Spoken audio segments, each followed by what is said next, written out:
Hello, hello, and welcome. Welcome once again to the Secrets of the High Demand Coach podcast. And I am here with yet another high demand coach. It is the one, the only Ira Leppanen. And she is a partner at Emergy. Now, Emergy is the forerunner in developing and training emotional agency at work.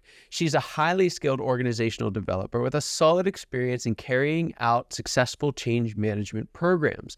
Now, Ira believes that success lies in understanding the key drivers of the people behind their professional roles. She utilizes her extensive background in leadership, management consulting, and leading change when helping her clients to develop their emotional skills and create a thriving workplace emotional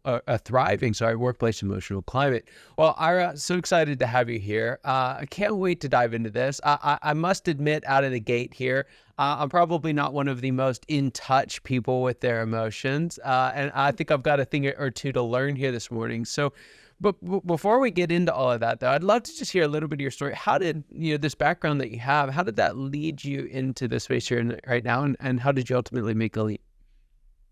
Thank you, Scott. So great to be here.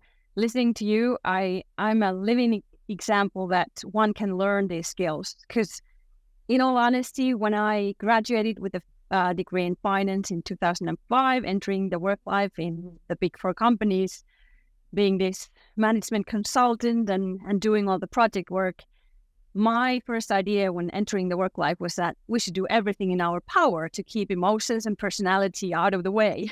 So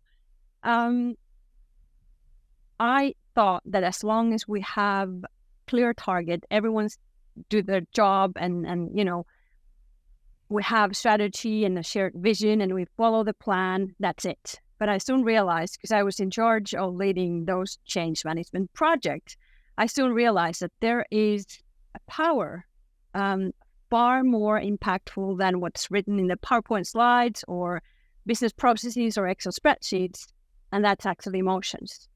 So being able to lead change requires understanding of the humankind. And that was like a 360-degree change for me, because I realized that I have to understand what it means to be a human being amidst all this change. And that's how my story began, trying to understand what are the drivers, what are the showstoppers, what are the fears and doubts that actually, when unaddressed, are the biggest showstoppers for any progress to take place. So I spent roughly 10 years in the management consultancy. I was very good at it, and I seriously never thought of leaving. But then an opportunity came in, and one of the largest financial institutions wanted to hire me to lead their business development function. And I love development. I love business development. I love making things better. And so I took the job, and that's how, I was in charge. I was leading a people of roughly 10 in the beginning, and then it expanded, and I was also in charge of multicultural projects with 5-6 different cultural backgrounds. And I also learned through that the only way to lead a multi-diversity team is to understand the human factors. And I realized that there is actually a unified piece there. Although we talk today about diversity a lot, and all that many leaders are struggling, they're talking, we have to have the diversity, but how on earth do I lead that with all the different needs and hopes and wishes? But there are some fundamental elements that are universal for the human beings. And by understanding those, you actually can have a toolkit for leading the change, leading in turbulent times, leading in diversity. And so during that time, I actually came across Emergy. I attended their leadership training, and it actually hit me so hard because I realized that I had utilized a tiny part of that whole spectrum intuitively in my leadership, and see the impact it can have on people, finding their full potential and helping them grow and thrive. And so at the end of that training, I actually called my current partner at Emergy and said, you know what, I'm going to join you. I want to do this because I felt the passion for making work life better. I had seen what it can be, how hard it can be, and also seen that it doesn't have to be so hard. And then in the training, I saw what was fundamental for me was the academic background. Because let's face it, when we talk about emotions at work, some people are still like, yeah, right.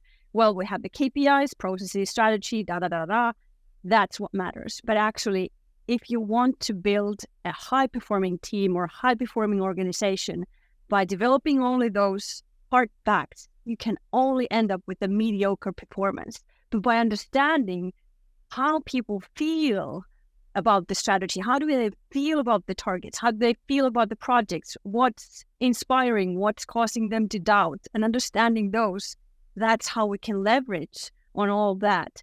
So what I'm saying here is that we don't have to have, I'm not talking about we should skip all strategy and processes and KPIs. No, those are needed. But if you want to leverage on those, you need people on board. Yeah. So, and all that being backed by science, proven that it works, not just someone's nice fuzzy idea, but it actually had been proven already in work life. So I actually quit my job and joined Emergy as an entrepreneur 6 years ago. And of course I was afraid. Of course I had doubts, but something in me I felt that this is what I need to do. This is what I want to do. I want to make work life better for people and businesses. So it's not just about well-being, it's also about productivity, profitability, and all that. And here I am, 6 years later. I wouldn't change a day. I mean, I've worked with hundreds of companies, thousands of leaders, and I've seen it,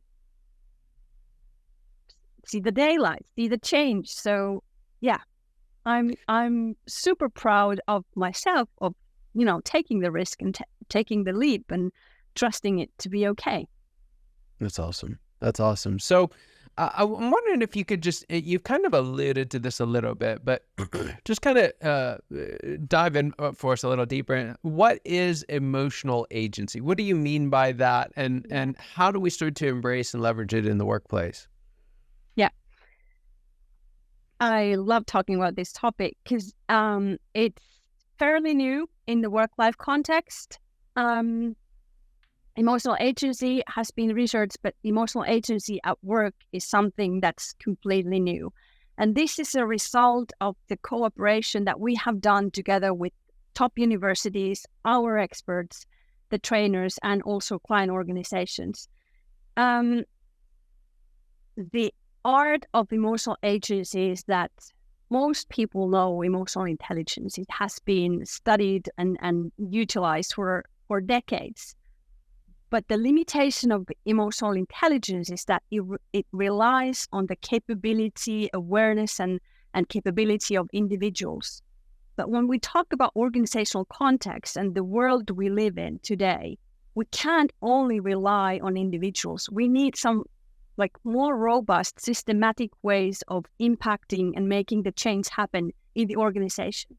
So emotional agency combines both the individual capabilities of emotional intelligence, but it adds on to the organizational supporting practices that make it a systematic habit of introducing all that into whatever is taking place in the organization anyhow. What I mean by this is it's included in the recruiting process, it's included in the employer branding, it's included in the project procedures, it's included in the development discussions, town halls, whatever there is anyhow taking place. So it's a collective, at the heart of emotional agency lies the fact that everyone can learn. So, and everyone is responsible, irrespective of their role, on how do I impact other people around me. And we have now developed several training concepts around that. How do we bring those to organizations with an impactful way? How do we incorporate that without interfering with the business continuity, etc. So emotional agency is the awareness, understanding, and also taking active role on impacting and taking it into account in every single encounter that we have in work life, whether it's leading myself or leading others or working with clients or stakeholders or whoever. And what's at stake? What if we stay on autopilot? If we don't address some of these things, what happens? What happens when this goes poorly? I'm pretty sure you have also witnessed some cases where people are operating on autopilot. That means we are unaware of the impact we have on ourselves or others. It's a research fact that our external self-awareness is our blind spot. If you're operating from autopilot, you're stuck with something you're stuck with limited resources, let's put it that way. Operating on an autopilot means that you're not present, you're not paying attention, because in the heart of being emotionally intelligent, it starts with yourself. What happens here between us in this situation, in a way, being able to read the room and with that information to adopt my behavior in the best possible way to make this outcome as good as possible. That's in a nutshell. So it starts with the individual responsibility to act in a conscious manner. Operating on autopilot, probably you can't, several examples. If you think of the Teams work or Zoom work that we use so much today, you miss out on so many pieces of information that would then help you to be a better coach, better leader, to have a better outcome for whatever is taking place. Yeah, I was just going to ask that because so many of our interactions are just like this. We're not in person. We're not together. How do we achieve emotional agency? How do we push that forward, especially in a remote environment? A very good one. One thing is to realize that we at least have the cameras on, because with the black screen, the top one. Again, it starts with ourselves. If let's take, for example, that we're in a Teams meeting and we're looking for lively discussion on our next quarterly targets or whatever, and we enter the Teams or Zoom and we find this awkward silence. We're trying to get going, but people are not on board. So I have two options. I can ignore the emotional factor in that, which tells me that something is odd. Why are these people silent? Because typically they are very active and participating and da-da-da. I can stick to the agenda, tick the box, meeting done, move on. Or I can address the fact that there's something in here that's stopping us from being the best versions of ourselves or having a lively conversation, and actually just speaking that out loud in honesty and with good intentions.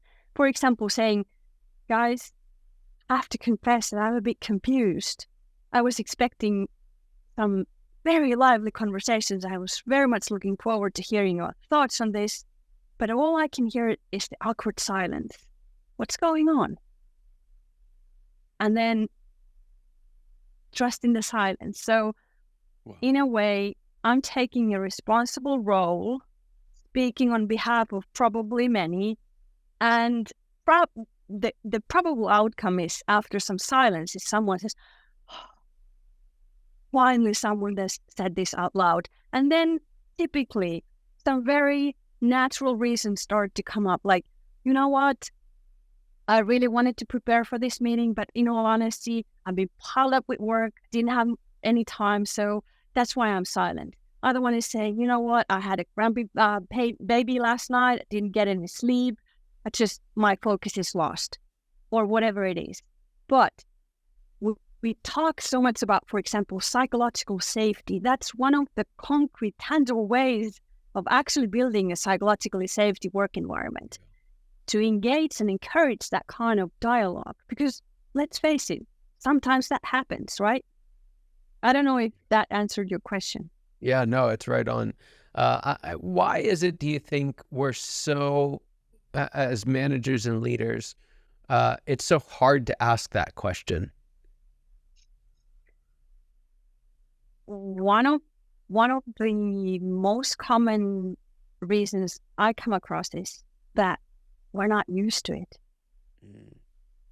In work life, we are so facts and process and PowerPoint and Excel spreadsheet orientated that we're not used to talking about stuff like that. And that's one of the concrete examples of when people ask me, so what does it mean if we start talking about emotions at work? It's like opening a Pandora's box.